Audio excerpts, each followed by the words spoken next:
الرحمن الرحیم۔ بھائی اور دوستو، یہ زندگی فانی ہے۔ ہم ساروں نے اپنا ایک مقرر وقت یہاں گزارنے کے بعد اللہ کے آگے پیش ہونا ہے، اپنے اعمال کا حساب دینا ہے۔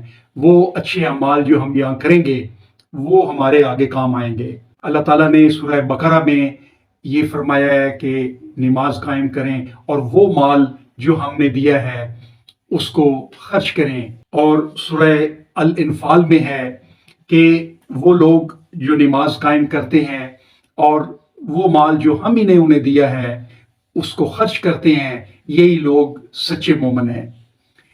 نماز کے بعد جو اہم اللہ نے مسلمانوں کے ذمہ کام لگایا ہے وہ اپنے مال کو خرچ کرنا ہے۔ مال خرچ کریں، پہلی اپنے والدین کے اوپر کریں، رشتہ داروں کے اوپر کریں، یتیموں کے اوپر، مسکینوں کے اوپر، مانگنے والوں کے اوپر کریں۔ ہم لوگوں کو قرض حسنہ دیں، پھر ہم غریبوں، مسکینوں، یتیموں کو دیں، اور یہ دیکھیں کہ قرآن پاک میں آتا ہے کہ ان لوگوں کے اوپر مال خرچ کریں جو اللہ کی راہ میں رکے بیٹھے ہیں اور چلنے پھرنے کی طاقت نہیں رکھتے۔ عام آدمی ان کو سمجھتا ہے کہ وہ سوال نہیں کر رہے تو وہ خوشحال ہیں۔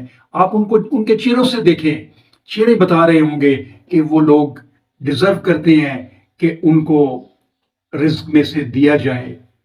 اللہ کے راہ میں مال خرچ کرنا بہت ہی بڑی نیکی ہے جو اللہ پاک نے نماز کے بعد اہم نیکی ہمارے ذمہ لگائی ہے، وہ لوگوں کے اوپر مال خرچ کرنا ہے۔ ہمارے لوگ مالی مشکلات میں پھنسے ہوئے ہیں، یہ خطہ غربت اور جہالت میں پھنسا ہوا ہے۔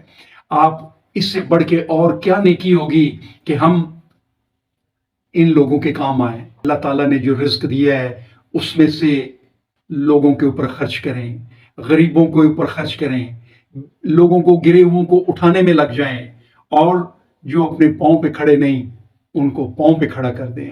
یہ کام ہے جو ہمارے آگے کی زندگی میں ہمارے کام آئے گا، اور یہ وہ کام ہے جو اللہ کو بہت پسند ہے۔ کسی کے جب آپ سہارا بنتے ہیں، آپ کسی ایک فرد کا سہارا نہیں بنتے، اس سے متعلق جتنے بھی لوگ ہوتے ہیں، پوری فیملی ہے، اس کو آپ اپنے پاؤں پہ کھڑا کرتے ہیں۔